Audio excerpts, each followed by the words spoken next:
Simba es un proyecto gratuito de promoción de la lectura.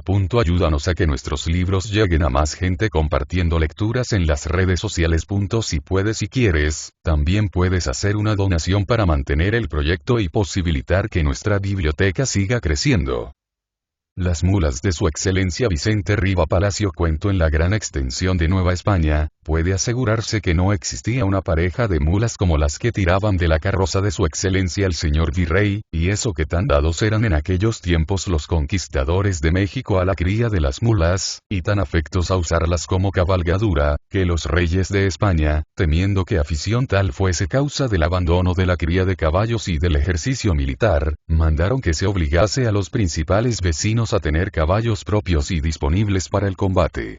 Pero las mulas del virrey eran la envidia de todos los ricos y la desesperación de los ganaderos de la capital de la colonia. Altas, con el pecho tan ancho como el del potro más poderoso. Los 4 remos finos y nerviosos como los de un reno. La cabeza descarnada, y las movibles orejas y los negros ojos como los de un venado. El color tiraba a castaño, aunque con algunos reflejos dorados, y trotaban con tanta ligereza que apenas podía seguirlas un caballo al galope. Además de eso, de tanta nobleza y tan bien arrendadas, que al decir del cochero de su excelencia, manejarse podrían, sino con 2 hebras de las que forman las arañas, cuando menos con 2 ligeros cordones de seda. El virrey se levantaba todos los días con la aurora. Le esperaba el coche al pie de la escalera de palacio. Él bajaba pausadamente. Contemplaba con orgullo su incomparable pareja. Entraba en el carruaje. Se santiguaba devotamente, y las mulas salían haciendo brotar chispas de las pocas piedras que se encontraban en el camino. Después de un largo paseo por los alrededores de la ciudad, llegaba el virrey poco antes de las 8 de la mañana, a detenerse ante la catedral, que en aquel tiempo, y con gran actividad, se estaba construyendo. Iba aquella obra muy adelantada, y trabajaban allí multitud de cuadrillas que, generalmente, se dividían por nacionalidades, y eran unas de españoles, otras de indios, otras de mestizos y otras de negros, con el objeto de evitar choques, muy comunes, por desgracia, entre operarios de distinta raza. Había entre aquellas cuadrillas 2 que se distinguían por la prontitud y esmero con que cada una de ellas desempeñaba los trabajos más delicados que se le encomendaban, y era lo curioso que una de ellas estaba compuesta de españoles y la otra de indios. Era capataz de la española un robusto asturiano, como de 40 años, llamado Pedro Noriega. El hombre de más mal carácter, pero de más buen corazón que podía encontrarse en aquella época entre todos los colonos. Luis de Rivera gobernaba como capataz la cuadrilla de los indios, porque más aspecto tenía de indio que de español, aunque era mestizo del primer cruzamiento, y hablaba con gran facilidad la lengua de los castellanos y el idioma náhuatl mexicano. No gozaba tampoco Luis de Rivera de un carácter angelical. Era levantisco y pendenciero, y más de una vez había dado ya que hacer a los alguaciles. Por una desgracia, las 2 cuadrillas tuvieron que trabajar muy cerca una de la otra, y cuando Pedro Noriega se enfadaba con los suyos, que eran muchas veces al día, les gritaba con voz de trueno: ¡qué españoles tan brutos! Parecen indios.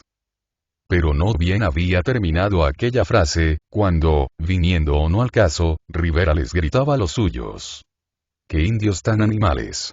Parecen españoles. Como era natural, esto tenía que dar fatales resultados. Los directores de la obra no cuidaron de separar aquellas cuadrillas, y como los insultos menudeaban, una tarde Noriega y Rivera llegaron, no a las manos, sino a las armas, porque cada uno de ellos venía preparado ya para un lance, y tocóle la peor parte al mestizo, que allí quedó muerto de una puñalada. Convirtióse aquello en un tumulto, y necesario fue para calmarle que ocurriera gente de justicia y viniera tropa de palacio. Separóse a los combatientes. Levantóse el cadáver de Luis de Rivera y atado codo con codo salió de allí el asturiano, en medio de los alguaciles, para la cárcel de la ciudad. Como el virrey estaba muy indignado, como los señores de la audiencia ardían en deseos de hacer un ejemplar, al mismo tiempo que complacer al virrey, y como existía una real cédula disponiendo que los delitos de españoles contra hijos del país fueran castigados con mayor severidad, antes de 15 días el proceso estaba terminado y Noriega sentenciado a la horca. Inútiles fueron todos los esfuerzos de los vecinos para alcanzar el indulto. Ni los halagos de la virreina, ni los memoriales de las damas, ni el influjo del señor arzobispo, nada. El virrey, firme y resuelto, a todo se negaba, dando por razón la necesidad de hacer un singularísimo y notable ejemplar. La familia de Noriega, que se reducía a la mujer y a una guapa chica de 18 años, desoladas iban todo el día, como se dice vulgarmente, de Herodes a Pilatos, y pasaban largas horas al pie de la escalera de palacio, procurando siempre ablandar con su llanto el endurecido corazón de su excelencia. Muchas veces esperaban al pie del coche en que el virrey iba a montar, y contaban sus cuitas, que la desgracia siempre cuenta, al cochero del virrey, que era un andaluz joven y soltero. Como era natural, tanto enternecían a aquel buen andaluz las lágrimas de la madre como los negros ojos de la hija. Pero él no se atrevía a hablar al virrey, comprendiendo que lo que tantos personajes no habían alcanzado, él no debía siquiera intentarlo. Y, sin embargo, todavía la víspera del día fijado para la ejecución, decía a las mujeres entre convencido y pesaroso: todavía puede hacer Dios un milagro. Todavía puede hacer Dios un milagro. Y las pobres mujeres veían un rayo de esperanza, porque en los grandes infortunios, los que no creen en los milagros sueñan siempre con lo inesperado. Llegó por fin la mañana terrible de la ejecución, y cubierto de escapularios el pecho, con los ojos vendados, apoyándose en el brazo de los sacerdotes, que a voz en cuello lo exhortaban en aquel trance fatal causando pavor hasta los mismos espectadores, salió Noriega de la cárcel, seguido de una inmensa muchedumbre que caminaba lenta y silenciosamente, mientras que el pregonero gritaba en cada esquina: esta es la justicia que se manda hacer con este hombre, por homicidio cometido en la persona de Luis Rivera. Que sea ahorcado. Quien tal hace, que tal pague. El virrey aquella mañana montó en su carroza preocupado y sin detenerse, como de costumbre, a examinar su pareja de mulas. Quizá luchaba con la incertidumbre de si aquello era un acto de energía o de crueldad. El cochero, quien sabía ya el camino que tenía que seguir, agitó las riendas de las mulas ligeramente, y los animales partieron al trote. Cerca de un cuarto de hora pasó el virrey inmóvil en el fondo del carruaje entregado a sus meditaciones.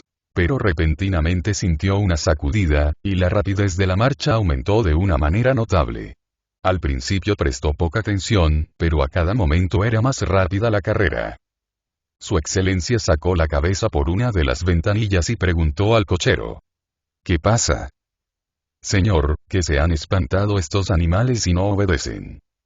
Y el carruaje atravesaba calles y callejuelas y plazas, y doblaba esquinas sin chocar nunca contra los muros, pero como si no llevara rumbo fijo y fuera caminando al azar.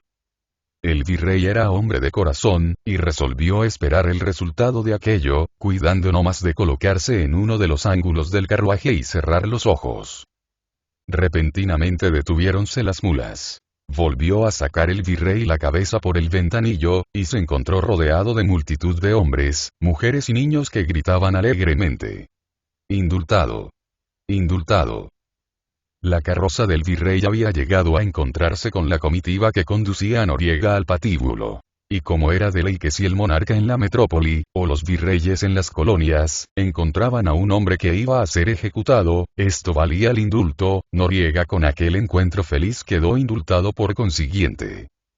Volvióse el virrey a palacio, no sin llevar cierta complacencia porque había salvado la vida de un hombre sin menoscabo de su energía. Tornaron a llevar a la cárcel al indultado Noriega, y todo el mundo atribuyó aquello a un milagro, patente de Nuestra Señora de Guadalupe, de quien era ferviente devota la familia de Noriega. No se sabe si el cochero, aunque aseguraba que sí, creía en lo milagroso del lance. Lo que sí pudo averiguarse fue que 3 meses después se casó con la hija de Noriega, y que su excelencia le hizo un gran regalo de boda. La tradición agrega que aquel lance fue el que dio motivo a la real cédula que ordenaba, que, en día de ejecución de justicia no salieran de palacio los virreyes. Para que se vea de todo lo que son capaces las mulas. P.